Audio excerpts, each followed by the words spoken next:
안녕하세요. 저는 올해 38살 남자입니다. 저는 최근에 모든 소송들이 다 끝났어요. 저는 사실 행복한 결혼 생활을 하고 있다고 자부하고 있었는데 전부 제 착각이었더라고요. 제가 이혼을 할 거라고는 꿈에도 몰랐었죠. 지금부터 제게 벌어졌던 기막힌 이야기를 한번 풀어보려고 합니다. 저는 아내보다 4살이 더 많아요. 흔히 궁합도 보지 않는 4살 차이라고 하죠. 그래서 그런지 저희들은 불꽃 같은 사랑을 하고 결혼을 했어요. 결혼한 지 2년이 되던 해였습니다. 저희는 2년 동안 아이를 가지려고 매번 노력했는데 잘 되지 않더라고요. 그래서 아내가 일을 그만두고 저희는 임신을 준비하기로 했어요. 아무래도 아내는 사무직에서 계약직으로 종사하고 저는 대기업에서 일을 하고 있어서 월급도 제가 훨씬 많이 받고 제 외벌이로 충분하다는 이유 때문이었죠. 아내도 동의했고 저희가 결혼한 지 3년으로 접어갈 때쯤 아내는 퇴사했습니다. 그런데 항상 일을 하던 사람이 갑자기 전업주부로 전향을 하니 아내가 너무 많이 힘들어 하더라고요. 항상 밝고 에너지가 넘쳐나던 사람이었는데 점차 우울해져갔죠. 아무래도 제가 있는 지역에 저만 믿고 혼자 왔기 때문에 주위에 아내의 친구들이나 친한 지인들도 없어서 더욱 우울해하는 것 같았습니다. 저는 그런 아내에게 그래도 오랜만에 일도 안 하고 편하게 있을 수 있는 기회 아니냐며 취미생활이라도 찾아보라고 권유했어요. 뭘 해야 할지 모르겠다는 아내에게 동호회에 가입해서 사람들도 만나는 건 어떻겠냐고 제안했죠. 아내는 알겠다고 하더라고요. 점점 권태로운 나날들만 지속돼서 우울했던 아내는 제 권유에 의해 동호회에 가입하게 되었고 그 이후에 아내가 다시 밝고 활기찬 사람으로 돌아왔습니다. 그렇게 1년이 지나갔죠. 1년이 지나도록 저희 부부에게는 아이 소식이 들려오지 않았어요. 그리고 아내도 점점 밖으로 나들기 시작했죠. 동호회도 가입했다 탈퇴했다를 반복했어요. 저는 중간중간 도가 지나친 것은 아니냐고 말을 했었지만 아내는 그때마다 애교도 부리고 지금 아니면 육아에도 지쳐 살 텐데 언제 이런 자유를 누려보겠냐며 우는 소리를 했어요. 제가 아무래도 업무량이 많아 육아의 대부분을 아내가 해야 하는 것도 맞았기에 저는 그저 알겠다고, 근데 조금 적당히 해줬으면 좋겠단 말만 했죠. 아이를 가지면 아내가 충실하게 육아에 전념할 거란 말을 철석같이 믿었거든요. 근데 어느 순간부터 법원에서 서류가 날아오기 시작했습니다. 그것도 아내 이름 앞으로 말이에요. 저는 퇴근길에 우편함에 날아온 서류를 하나 가져다 주면서 아내에게 여보, 이게 법원에서 날아왔네? 이게 무슨 서류야? 라고 물으니 아내는 별 대수롭지 않은 표정으로 아, 그거 옛날에 고소했던 거였는데 이제 왔나 봐. 라고 하더라고요. 저는 고소? 갑자기 무슨 고소? 그런 말 없었잖아. 라고 하니까 아내는 별일 아니라고 알아서 하겠다면서 어서 밥이나 먹자고 하더라고요. 그래서 저는 아내를 믿고 있으니까 알겠다고 하고 넘겼습니다. 근데 그때부터 시작이었어요. 그 이후로도 법원에서 몇 번의 서류가 왔습니다. 아내는 질질 끊어봐. 여보는 신경 쓸 필요 없어. 정말 도움 필요하면 그때 꼭 말할게. 나 믿지? 라면서 상황을 모면했죠. 그래서 저 또한 그저 그러려니 했습니다. 그때부터 제 행복한 결혼 생활은 생지옥으로 변해버리게 되었어요. 어느 주말 한낮에 오랜만에 아내와 야외 데이트를 계획했습니다. 근처에 바람 쐬러 놀러도 갔다가 함께 쇼핑도 하고 영화도 보며 놀고 싶어서 나갈 준비를 했어요. 그런데 바로 그때 띵동 하며 초인종 소리가 울리더라고요. 아내는 화장하고 있으니 저보고 나가보라 했습니다. 그래서 현관문을 열며 누구세요? 라고 하니 어떤 한 여성분이 씩씩거리고 있었고 그 뒤로 한 남성분은 기가 팍 죽은 듯 조용히 입을 다물고 서 있더라고요. 씩씩거리던 여성분은 제게 그쪽은 누구시죠? 라고 물었습니다. 저는 여기 살고 있는 집주인인데요. 그러는 그쪽이야말로 대체 누구세요? 라고 하니까 그 여자는 기가 막히단 표정을 짓고 헛웃음을 지으며 심지어 가정 있는 유부녀였단 말이야? 참나. 저기요. 혹시 여기 강효진 시댁 맞아요? 라며 묻더군요. 저는 네, 제 아내 되는 사람인데요. 근데 그쪽은 누구시냐니까요? 지금 제가 몇 번째 같은 질문을 반복하고 있습니까? 라고 다그쳤어요. 여성분은 진짜 아무것도 모르는 모양이신 것 같네요. 이야기가 엄청 길어질 것 같은데 들어가서 이야기해도 될까요? 라고 했죠. 그러고 다짜고짜 집 안으로 여성분이 들어왔습니다. 저는 이보세요. 지금 이게 뭐 하는 짓이에요? 라고 소리쳤지만 그 여성분은 아랑곳하지 않고 거실로 걸어가 소파에 앉더라고요. 그런데 이상한 점은 아내가 그 시끄러운 소란에 무슨 일인가 싶어 나왔는데 그 여성분을 보고 정말 소스라치게 놀라서 덜덜 떨고 있었습니다. 그래서 저는 당신은 방에 들어가 있어. 내가 내보낼게. 라고 다정하게 말을 했어요. 그런데 거실 소파를 점령한 여성분은 참 대단하네요. 라더라고요. 그런데 뒤이어서 여성분이 말하는 내용은 거짓말 같았습니다. 그분은 아까부터 저보고 누구냐고 물어보셨죠? 저는요, 지금 저랑 같이 온 저 남자의 아내 되는 사람이에요. 제가 여기 이렇게 찾아온 이유는요, 제 남편이 결혼하고 나서 외도를 하는 것 같아서 제가 뒤를 쫓아간 적이 있어요. 그런데 아니나 다를까, 바람 피고 있더라고요. 지금 당신 옆에 서 있는 그쪽 아내랑 말이죠. 그래서 내가 상간녀 소송 걸기 전에 그 잘나신 낯짝 두 눈 똑바로 뜨고 얼마나 당당하게 내 앞에서 입을 놀릴 수 있는지 너무 궁금해서 이렇게 찾아왔어요. 근데 뭐? 유부녀? 기가 막혀서. 그쪽은 남편인 것 같은데 전혀 모르셨어요? 라고 물어보더라고요. 짧은 시간에 너무 믿기지 않는 내용이 마구마구 들려와서 저는 멍하니 서 있었어요. 당신, 지금 내가 들은 말, 저 말이 진짜야? 어? 라고 물어보니 아내는 아무런 말도 하지 않은 채 우두커니 서 있더군요. 저는 그 여성분과 함께 들어온 남자의 멱살을 잡고 너 저 말이 진짜냐고! 라고 소리 질렀더니 그 남자는 작은 목소리로 죄송합니다. 라고 말을 했어요. 사람이 정말 화가 머리끝까지 나게 되면 오히려 차분해지더라고요. 저는 소파에 앉아있는 여성분께 다가가 저기요. 제가 방금 이 사실 알게 되어서 진짜 안 믿겨져서 그러는데요. 혹시 증거 있으세요? 라고 물었어요. 여자는 기다렸다는 듯이 메고 있던 핸드백에서 둘이서 주고받은 문자 내역과 데이트 현장에서 찍힌 사진 등등 빼도 박도 못할 증거로 보이는 것들을 제게 쥐어주더군요. 저는 그저 묵묵히 그것들을 정독했어요. 사랑한다는 말이 난무하는 문자 내역들을 보며 손이 부들부들 떨리더라고요. 그런데 그때 순간적으로 아내의 이름 앞으로 법원에서 날아왔던 여러 개의 우편물들이 생각났습니다. 저는 아내가 있는 안방에 미친 사람처럼 달려가 온방 구석구석을 헤집었죠. 아내는 하얗게 질린 얼굴로 저를 뒤따라와서 이러지 말라고 왜 이러냐며 저를 뜯어말리기 시작했어요. 저는 그런 아내의 뺨을 내려치고 입 다물고 구석에 가만히 있어. 지금 진짜 머리 터질 것 같으니까. 라고 소리를 질렀어요. 한참을 뒤졌을까 거실 소파에 앉아있던 여성분도 궁금했던 건지 제 안방문 앞에서 저를 빤히 쳐다보더라고요. 아내 앞으로 왔던 서류들은 옷장 깊숙한 곳에 있는 아내의 가방 안에서 전부 발견되었습니다. 저는 덜덜 떨리는 손으로 그 서류들을 하나씩 열어서 소리내어 읽었어요. 김미인이, 이현주, 정다정. 당신 입으로 말해. 지금 당신 상간녀로 고소한 상대방들이 왜 이름이 다 틀려? 라고 소리쳤죠. 아내는 저에게 뺨을 맞아 바닥에 엎어진 자세 그대로 눈물만 뚝뚝 흘렸고 여성분은 미친 거 아니야? 라는 말을 했습니다. 저는 뭔가 뚝 하고 끊어지는 듯한 기분이었어요.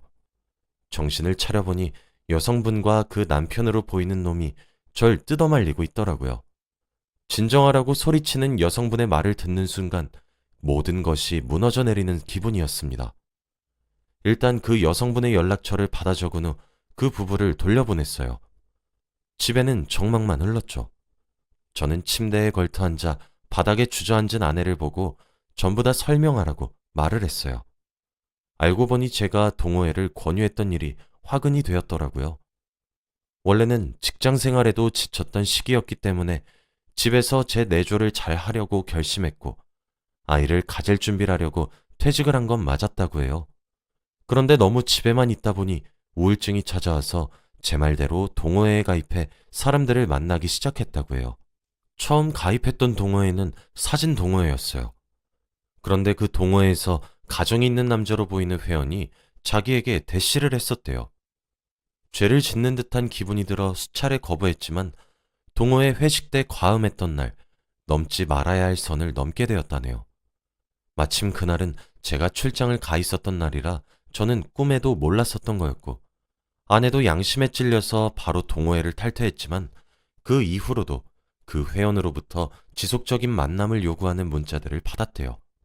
그래서 정말 단호히 거절하려고 만났는데 막상 또 직접 만나보니 젠틀한 남자로 보였고 매력적인 사람이라서 가벼운 유흥거리로 계속해서 만나왔다고 하더라고요.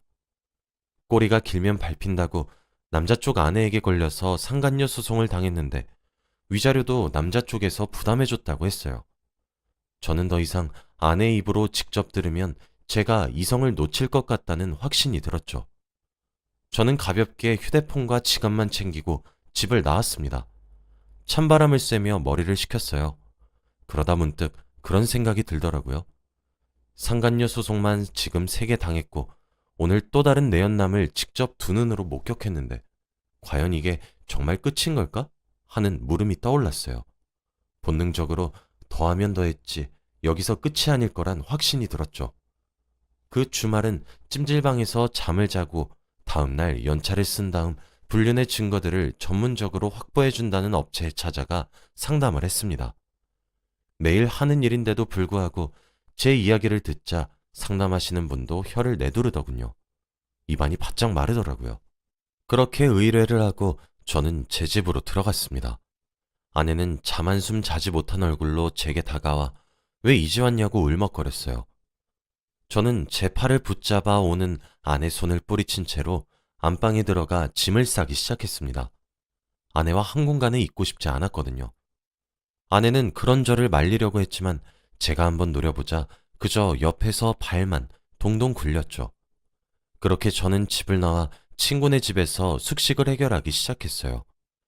2주 정도 흐르니까 업체로부터 연락이 오더라고요. 수집한 증거를 퀵으로 보내준다고 했습니다. 근데 받아보니 진짜 상상을 초월하더라고요. 카드 내역, 계좌 내역 등등 상간녀 소송을 당한 3명과 저를 찾아온 여성분의 남자, 유부남을 4명 만나고 있었고 그 외에도 미혼인 사람들을 4명 더 만나고 있었어요. 아무래도 어떻게 그런 정보들을 알 수 있게 된 건지는 자세히 말을 하기 어려울 것 같네요. 아무튼 사람을 만나는 것도 한두 명이 아닌데 저기다 쓸 돈은 어디서 났나 싶어 계좌 내역을 봤더니 유부남인 상간남들로부터 용돈을 받아 그걸로 미혼이고 어린 상간남들에게 선물도 하며 진짜 남자에 미쳐서 살았더라고요. 저는 제가 출근할 때 일찍 일어나 밥을 차려주고 제가 퇴근할 때 항상 아내가 집에 있다고 알고 있어서 정말 꿈에도 몰랐습니다. 너무 어이가 없더군요. 저는 아내에게 전화를 걸었어요. 정말 진심으로 뉘우치고 반성하며 제게 용서를 구하는 것이라면 저는 아내를 너무 사랑했기 때문에 어쩌면 용서를 했을지도 몰라요. 전화를 받은 아내에게 저는 당신 상간녀 소송당한 3명 남자랑 그때 우리 집으로 찾아왔던 남자 말고 더 없어? 진짜 마지막 기회니까 솔직히 말해. 라고 차분하게 모른 척 이야기를 하자 아내는 덜덜 떨리는 목소리로 응, 그게 정말 다야. 진짜 더 이상 없어. 정말 미안해 여보. 라고 하더라고요. 정말 기가 막혔죠. 수많은 양의 증거들이 제 눈앞에 있고 제 손안에 두툼하게 쥐어져 있는데 끝까지 거짓말만 늘어놓은 아내의 모습에 저는 정말 마지막에 마지막까지 남았던 한 줌 같은 희망이 산산이 부서졌습니다. 하, 그래? 라는 제 대답에 아내는 우리 만나서 얘기하면 안 될까? 여보, 이렇게 집에 나만 혼자 남겨두지 말아줘. 어? 라고 애원하더라고요. 저는 아무런 말도 없이 전화를 끊고 이혼소송을 준비하기로 결심을 했습니다. 먼저 저희 부모님께 말씀을 드렸어요. 사실 전부를 말씀드린 것도 아닙니다. 아내가 외도했다는 사실만 말씀드려도 부모님이 뒷목을 잡고 쓰러질 것만 같아 이혼하게 되었다고만 이야기를 드렸죠. 만나서 이야기하자시는 부모님의 말씀을 뒤로한 채 저는 처가댁에도 전화를 걸었습니다. 맞아주시는 장모님과 장인어른께 정말 죄송하지만 이혼소송 들어갈 것 같은데 저희 쪽으로 올라오셔서 딸을 데려가 주셨으면 한다고 말을 했죠. 장인어른은 이서방, 왜 그래? 갑자기 이혼이라니 그게 대체 무슨 말이야? 라며 소리를 치셨죠. 저는 여진이가요, 상간녀 소송을 당했어요. 장인어른, 저도 안 믿겼는데 여진이한테 물어보니까 본인도 본인 입으로 맞다고 인정했고, 저는 그런 여진이랑 더 이상 같이 살아갈 수 없어요. 조만간 이혼소송 시작할 것 같아서 연락드리게 되었습니다. 라고 말을 했어요. 자기 딸이 그럴 리가 없다고 뭔가 착오가 있었던 것이 분명하다는 장인어른께 저는 제가 모은 증거 자료들을 보내드릴 수 있어요. 장인어른, 여진이가 정말 홧김에 단순 외도한 거였으면 한 번 정도는 용서했을지도 몰라요. 근데요, 여진이가 상간녀로 소송을 총 3번 당했어요. 네? 3명이 유부남과 외도를 했고요. 또 다른 유부남 1명도 상간녀 소송 준비하고 있다고요. 제가 그래서 증거 모아보겠다고 한번 모아봤더니 여진이가 외도한 남자가 대체 몇 명인 줄 아세요? 총 8명입니다. 8명. 자세한 건요, 여진이한테 직접 물어보시고 답 들으세요. 제 입엔 차마 담기도 힘드네요. 라고 말을 한 뒤 전화를 끊었습니다. 그리고 몇 주 뒤 저는 예고했던 대로 이혼소송을 시작했어요. 변호사에게 증거들을 보여주니 자기가 여러 외도 관련 이혼소송을 맡아보았지만 이렇게 혀를 내두를 정도는 처음이라고 하셨어요. 지금 가져온 자료들로 충분히 승소하실 수 있다고 말하면서요.